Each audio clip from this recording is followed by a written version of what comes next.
नमस्कार सर्वांना. तर हे डी-मार्टचं जे सेक्शन आहे ना, ते सगळ्या बायकांचं फेव्हरेट असतं आणि माझं तेवढं आहे ना, की मी गेली तर काहीतरी वस्तू तिथून घेऊनच येणार आणि माझ्यासारख्या ज्या न्यू मम्मीज असतील ना, त्यांना डी-मार्टला जाणं म्हणजे एक छोटीशी ट्रिप झाल्यासारखंच असतं.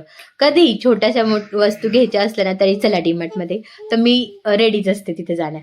आम्ही थोडंसं सामान घेतलं आणि घरी आलो आणि मी जातानाच मुगाची डाळ भिजत घातलेली होती आणि थोडंसं हलकं वगैरे खायचं होतं म्हणून म्हटलं चला काहीतरी बनवावं. तर मी मिक्सरमध्ये ना अर्धी वाटी दही, 1 वाटी रवा, हिरवी मिरची, लसूण, जिरं आणि कोथिंबीर आणि थोडं मीठ घेतलं होतं. ते बारीक करून घेतलं आणि जी वाटलेली डाळ होती ना, त्यात हे मिक्स करून घेतलं. तुम्हाला टोमॅटो ॲड करू शकता तुम्ही किंवा कांदा पण ॲड करू शकता. वरतून कोथिंबीर पण घेऊ शकता. तेवढंच नाही का ते हेल्दी पण होईल आणि प्रोटीन पूर्ण होईल.